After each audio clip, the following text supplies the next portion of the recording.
but it will raise questions about 1,700 more jobs. 45 or so stores will continue to trade under the administrators, and they will try to find buyers for some of those other stores. But it does look like a number of them will probably be forced to close, and that will mean that there are some inevitably redundancies arising from this administration process. And Mark, the breaking news machine that you are, you've also got another story this morning, and that is about retailers writing to the Chancellor concerned about the effect of her budget on inflation and jobs. Yeah, that's right. At the weekend, Darren, we heard from the hospitality industry in a letter to Rachel Reeves about the damaging impact that they believe that the budget will have on their businesses in terms of price rises, business closures and job losses. And today we got an identikit letter from the retail industry, coordinated by the British Retail Consortium, which includes all the big supermarkets and the other big high street retailers among its members. Andy Higginson, the chairman of the BRC, who also chairs JD Sports Fashion, has written to Rachel Reeves to say that as a result of the employer national insurance increases in the budget 2 weeks ago, price increases on the high street and job losses are inevitable. So these warnings from consumer-facing businesses, which employ thousands of part-time workers who will now be caught in that national insurance tax net, those warnings are continuing to come thick and fast. Live for us there. Thank you very much indeed, Mark Lyman there, our city editor. And to another story, which Mark broke last night, and that is that the Post Office has confirmed details of a transformation plan which could lead to 115 branch closures and more than 1,000 job losses. The Communications Workers Union has called the plan immoral, and we can speak to the General Secretary of that union, that is Dave Ward, who joins us. Good morning to you, Dave. What is your understanding of what might happen here in terms of 1,000 job losses? Some are reporting potentially up to 2,000 job losses. Yeah, good morning, Darren. Well, it's very difficult to gain a clear understanding of what this announcement means, because we've heard different things, even in the last couple of hours. So Nigel Roughton, who has undertaken a strategic review on the future of the Post Office, made, we assume, some announcement that he's going to close all of the Crown Office network, which does put over 1,000 workers on the scrap heap. And we're obviously not going to support that. But today, only about an hour and a half ago, he held a briefing, we understand, with employees and didn't mention any of this. So we are trying to find out exactly what the position is. Our honest view is that the plan to support a new deal for postmasters, which we have argued for, we were the first to argue for the need for that on the back of obviously what's happened with the Horizon scandal. We completely support the need for a new deal for postmasters, which means that they need to get significantly higher remuneration. What we can't agree with is that the way that they achieve that, which seems to be Nigel Roughton's plan, is to scrap the Crown Office network, to scrap over 1,000 jobs. And we believe included in that is also to reduce the overall size of the Post Office network in saying that, by about 2,000 offices. In saying that, Dave, you know, the Post Office would turn around and say that actually these Crown branches, and those are branches that are run directly by the Post Office, do not largely make money. They lose money. And in the end, that's why they need to go. Well, look, the honest position there is that the whole of the Post Office network potentially loses money. It's been subsidised by the government. What we are being told, the cost of the losses in the Crown Office network is around £30 million a year. Now, we'd like to see those numbers. We'd like the opportunity to put forward alternative proposals. We believe that the future of the Crown Office network can be secure and jobs can be secure if they was to consider proposals such as turning the Post Office into banking hubs, a post bank, community hubs. There's lots of good ideas, but what we need is the time to do that, to consider the alternatives. And what Nigel Roughton has failed to do today, which is really disappointing, given the background to the way that Post Office managers have acted in the past, he hasn't consulted anybody on this, the key stakeholders, the people who are directly affected by this. He didn't consult our union until he told us the other week that he's actually reached a conclusion on his strategic review. But David, So what we're saying now to the government, and we'll be meeting the government on Monday, this is not acceptable. But David, is it also though fair to, you're comparing this almost to the Horizon scandal? You've just mentioned there the way the post office managers have acted. I mean, that's entirely unfair. This is about a structural change, about the post office would argue trying to make the post office a viable business in the years to come. It's not immoral or akin to the Horizon scandal, is it? Look, we didn't say that. What we've said, and I want to be clear on this, we completely support the need for postmasters to get a new deal. We were the first people that called for it and have been calling for it as select committees in previous years.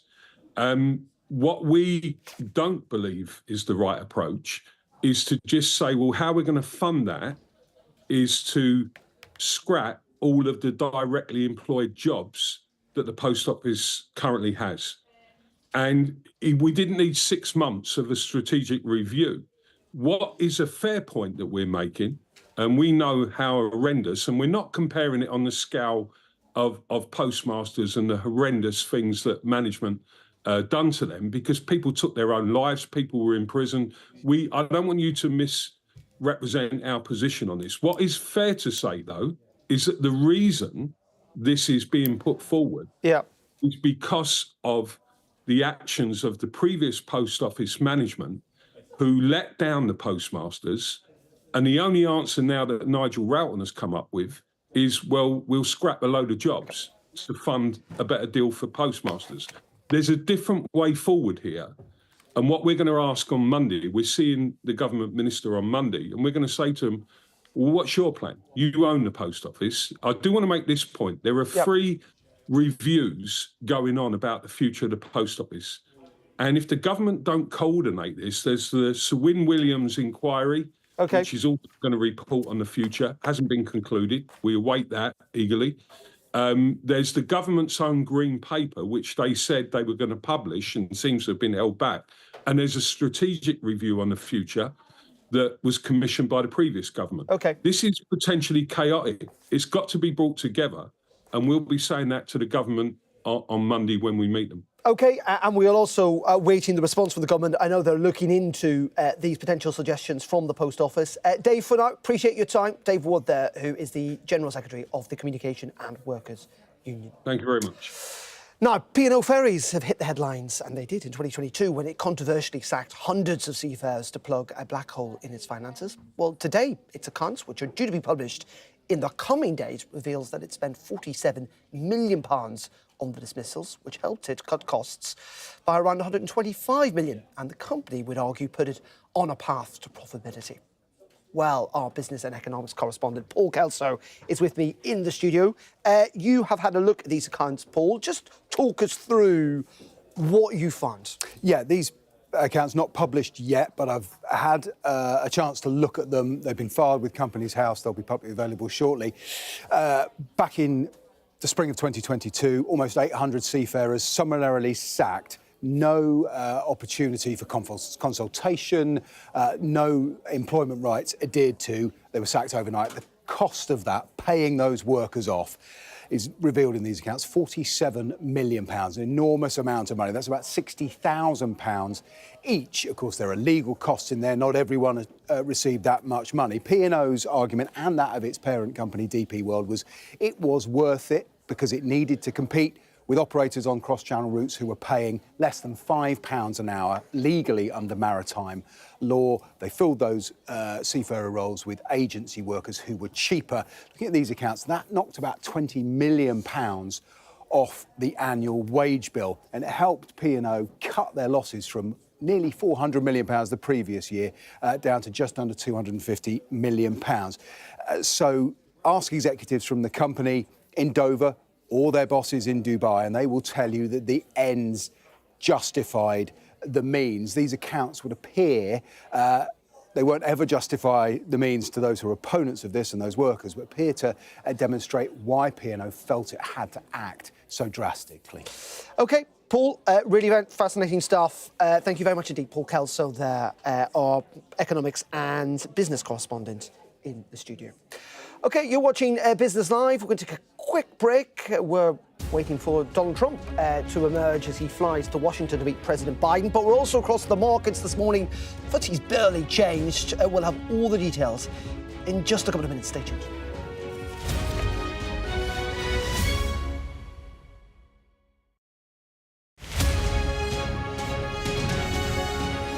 Our app gives you the very best of Sky News wherever you are. Breaking news, videos and analysis. Evidence of the crisis. Podcasts watching us live. I'm live in Jerusalem. Wherever you get your podcast. All in one place and all at just the touch of a screen. The Sky News app. Get the full story first.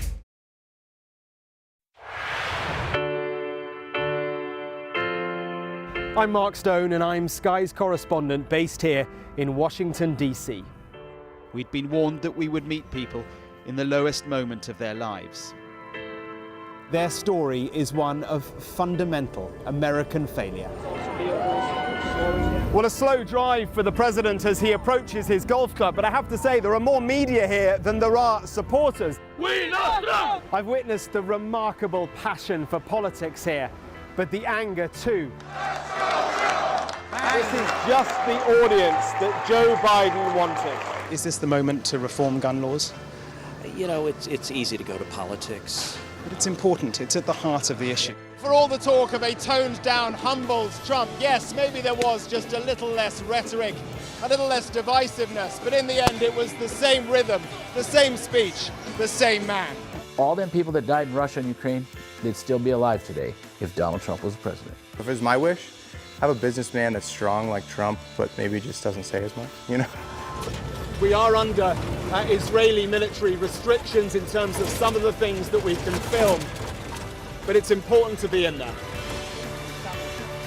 What we've been allowed to see over here is a humanitarian corridor. Free wherever you get your news. A young American medical student is making remarkable things happen. I've seen a lot of difficult things, and honestly, it breaks my heart. These children don't deserve that. I don't think there's a single Arab I know who isn't seriously disturbed by what's going on. And so they gathered for this wonder of nature. I'm very excited right now. This is an extraordinary moment beyond anything I could have expected. Sky News, get the full story first.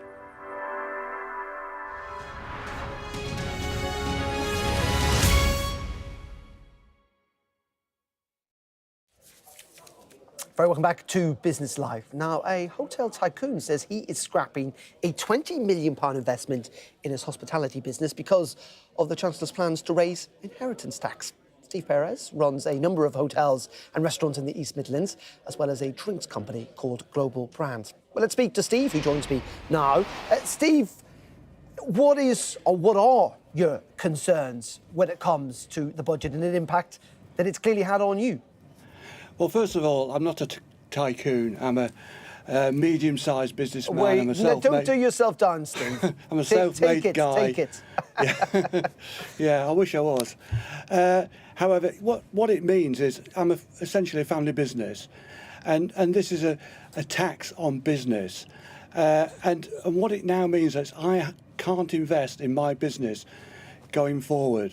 I'd planned to put a new canning line in, which was £10 million, and about £10 million spa and more bedrooms at my Peak Edge hotel. But because of this looming tax on my death, I need to build up a nest egg, because otherwise the business isn't going to survive in the long term. And is this about primarily inheritance tax? How much does changes in national insurance, for example, and the minimum wage matter too? Well, that's huge. The change in national insurance is about £350,000, which means we're going to not be able to employ as many people. It's going to be more difficult for us to give people pay rises, and it also means that it is going to mean that we have to cut down on investment going forward. And that investment is clearly going to have an impact. Is this something that, a decision you've made clearly, but that the other businesses you talk to, the other kind of business leaders you know, do you think they're making potentially the same calls?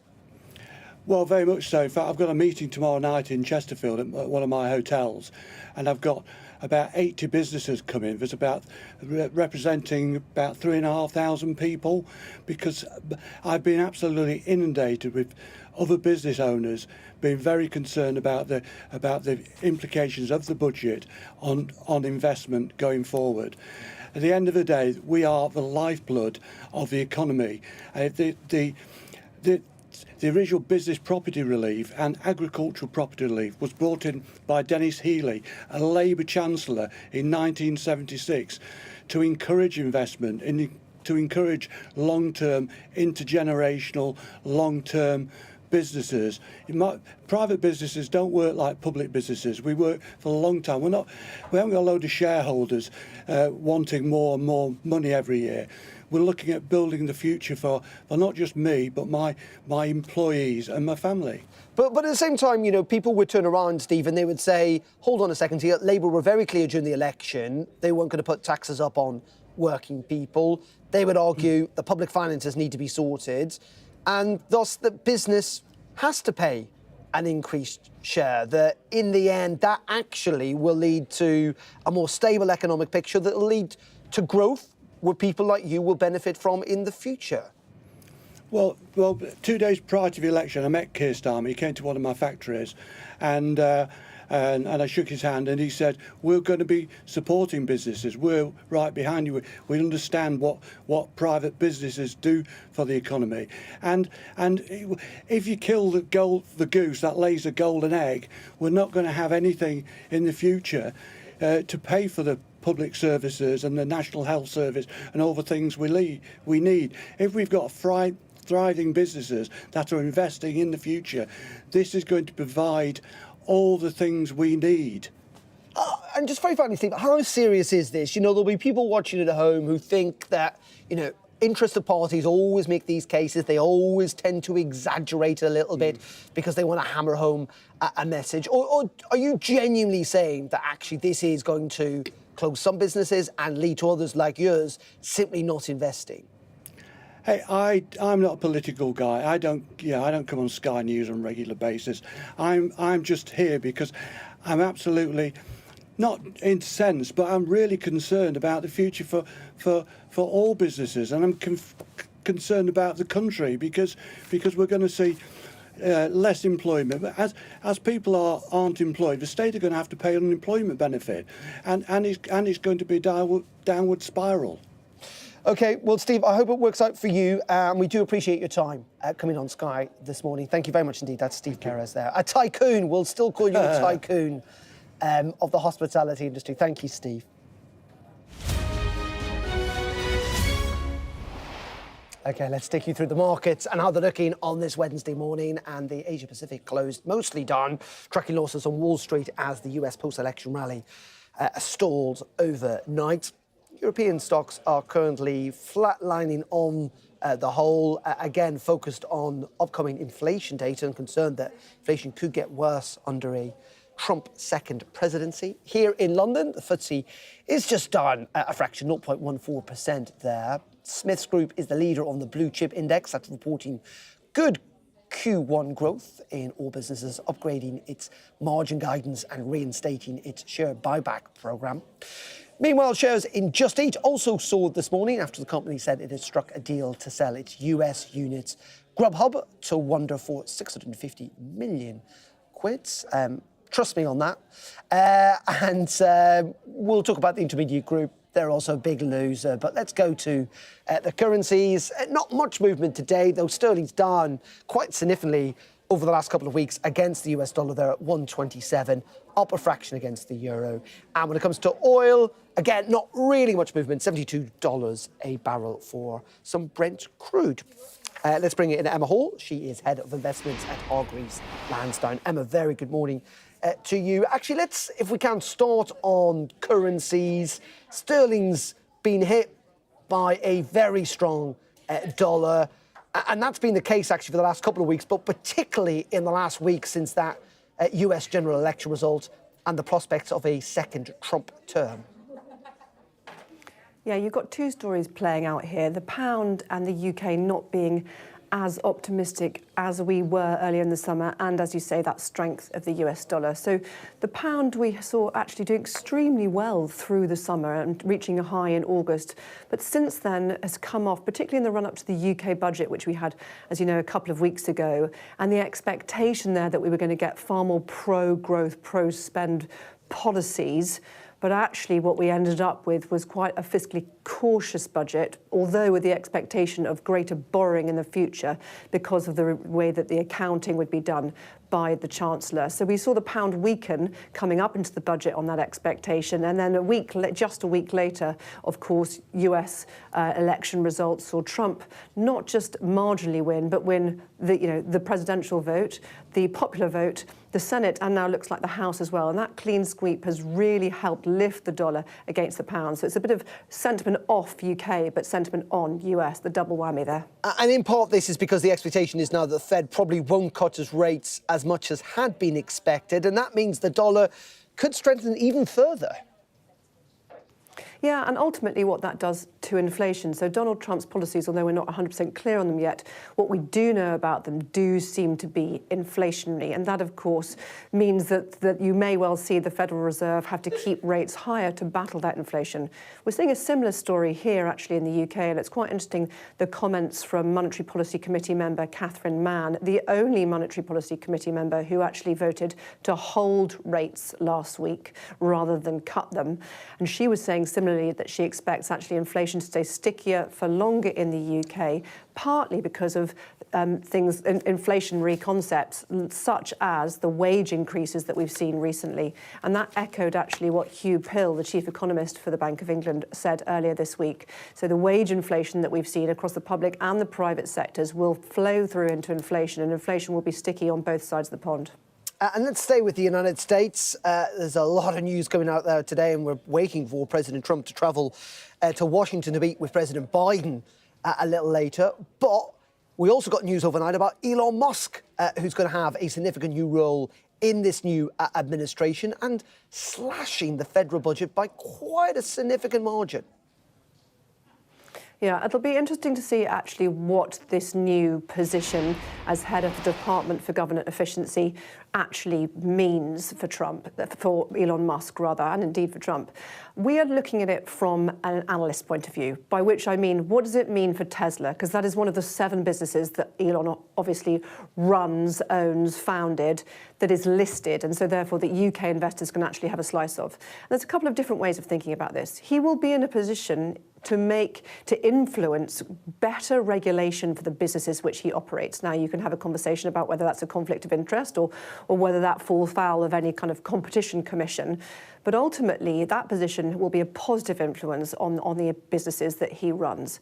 The negative potential is actually how much this new position takes him away from the running of those businesses. Now, Elon Musk is a key person risk with Tesla. You know, he's very much a CEO who is in the weeds. He's a chief engineer. He's not someone who's managing the business from up on high. He also doesn't have a very clear second in command. He's got quite a strong CTO, but no one who has that real renegade entrepreneurial spirit who's a second in command in Tesla. So one of the things that we've been talking around the table today is actually, is this a positive for Tesla or a negative? Emma, really fascinating stuff, and we're talking all about that. Just as it seems, we think President Trump, in that rather extensive motorcade in Florida, is making his way to the airport to get on a plane to travel to Washington, where he is going to meet with President with President Biden in the White House a little later, and also to meet Republican congressmen and women in Capitol Hill as well. So President-elect Trump on his way, it seems, to Washington this morning there in Florida. Emma, thank you so much for your time. That's Emma Wall there from Hargreaves Lansdowne joining us to talk about the markets. That is it from me on Business Live for the moment. Of course, we're back at 4:30 this afternoon. Do join us then if you can. Up next, though, it is PMQs. Keir Starmer up against Kevin Badenoch. Join Sam and Jane Secker in just a couple of minutes.